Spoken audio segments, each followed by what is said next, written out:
Isang pinagpalang araw sa inyong lahat. Tayo po'y magninilay sa salita ng Diyos, ang pinagmumulan ng awa ng ating buhay, ang salitawa.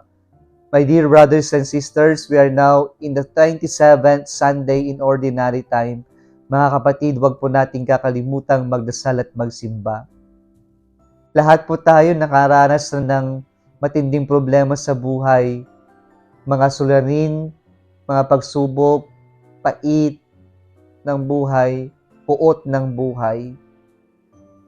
Ito'y pagpapatunay, mga kapatid, na ang pagiging alagad natin sa Diyos o ang pagsunod natin sa Diyos ay hindi po nangangahulugan na hindi po tayo makakaranas ng mga pagsubok sa buhay. Sa katunayan nga po, kung tayo po ay sumusunod sa Diyos, kung tayo po ay malapit sa Diyos, mas madami at mas bumibigat ang krus ng buhay. Pero sa kabila nito, mga kapatid, ang tanong, pipiliin pa rin ba natin ang sumunod sa Diyos? Ang magpatuloy sa ating pananampalataya? Marahil dumating din tayo sa punto na halos napagod na tayo, sumuko na tayo, ayaw na natin sapagkat sobra-sobra na ang mga pagsubok sa buhay natin. Kaya sa mga pagkakataon po na ganito, makaka-relate po tayo sa nais ng mga alagad ng Panginoon, sa mga apostoles, nang sila lumapit sa ating Panginoong Jesucristo at sabi, Lord, increase our faith. This was a very sincere request from the apostles. Why? Because they experienced a lot of things that they could not fully understand. Too mysterious for them that they had to request the Lord to increase their faith. Kaya po sa mga pagkakataon po na nahihirapan tayo sa mga problema, dumaraan tayo sa matinding karamdaman, pighati, puot o suliranin ng buhay, ang sagot lamang po dyan ay gaya ng mga apostol, dagdagan pa natin ang pananampalataya natin. Palalimin natin ang ating pananampalataya. Sa katunayan, ang lahat po ng problemang hinaharap natin, ang bawat krus na kailangan nating pasanin ay instrumento upang mas mapalalim ang ating pananalig sa ating Diyos. Kaya po sa ating pananampalataya o pananalig, napaka-importante po na makita natin na ang tunay na pananampalataya o pananalig sa Diyos ay unang-una sa lahat tapat.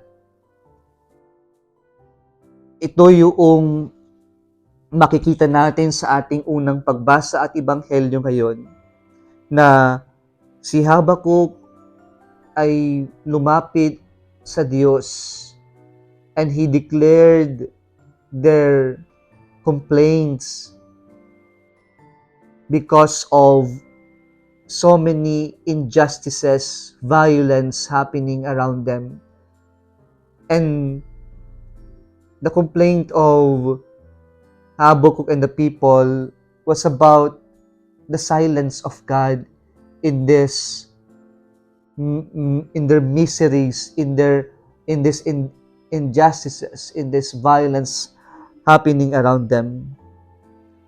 But then the Lord answered them, time will come, and then the Lord will do something, and these are the words of the Lord. I don't look with favor on the one who gives way. The upright, on the other hand, will live by his faithfulness. And so, in times of trials, tribulations in life, believing in God would mean we remain faithful to Him. Hindi tayo magiging balimbing. Kaya ang pagiging tapat ay ang ibig sabihin nito, kapag tayo ay dumaranas ng dagok sa buhay, ang unang lalapitan natin ay ang Diyos lamang sapagkat naniniwala tayo, we are not alone. And we have God who is bigger than all our problems in life. May maganda pong paalala na ang pagkakaroon ng pananampalataya ay pagiging tapat sa Diyos. Kaya pala ang salitang faith ay galing sa Latin na fides. At yung salitang fides ay galing sa word na fidelis, which means fidelity or faithfulness. Kaya pala ang tawag sa ating nananampalataya ay faithful people.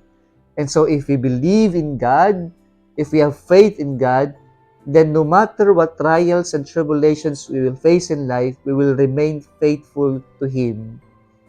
Why? We are faithful to God because first and foremost, we experience God has been faithful to us. Tapat ang Diyos, kaya ang ating katapatan ay ating tugon sa katapatan ng Diyos. Ano man ang mangyari, mananatili tayong tapat sa Diyos at mananatili tayo sa Kanya. Ang pangalawa pong ating tatandaan ay ang salitang sapat.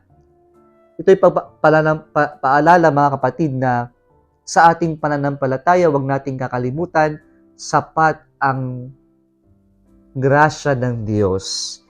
Ito yung paalala ni San Pablo sa kanyang ikalawang sulat kay San Timoteo. Pagpapaalala mga kapatid na kanyang i-rekindle yung gift na kanyang tinanggap through the imposition of hands or laying on of hands. Or ngayon ay we call it ordination. And Timothy here would is actually what we have now as bishop, ordained bishop, or an evangelist. But here, the admonition of St. Paul to Timothy is to use the gift that God has entrusted to him. In other words, believing in God would mean trusting in God, trusting in the gifts of God to all of us. Kaya po, ang pagkakaroon ng pananampalataya ay ang pagtitiwala na sapat na ang grasya ng Diyos, na hindi tayo pababayaan ng Diyos at ipagkakaloob ng Diyos kung ano man ang pangangailangan natin. Kaya napakahalaga mga kapatid na makita natin na sa buhay pananampalataya natin, hindi nagkukulang ang Diyos. Ang Diyos patuloy na ipagkakaloob sa atin kung ano man ang ating pangangailangan at ito ay laging sapat. Panghuli pong salitang ating titignan o pagninilayan ay yung gawa. Ang pagkakaroon ng pananampalataya, marami itong magagawa. Kaya sabi ng ating Panginoon, if you have faith, even the size of a mustard seed, you may say to this tree, be uprooted and plant yourself in the sea, and it will obey you. So, ang pagkakaroon ng pananampalataya ay maraming magagawang milagro sa buhay natin.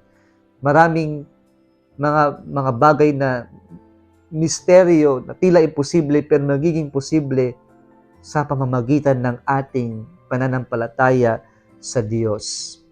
At sa rin pagpapaalala mga kapatid na ang taong may pananampalataya ay gumagawa. When we are believers, we consider also ourselves as unprofitable servants.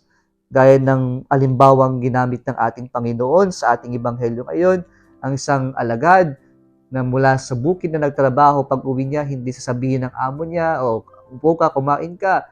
Pero sasabihin nun, ihanda mo yung aking makakain. Magsilbi ka at kumain ka pagkatapos kong kumain.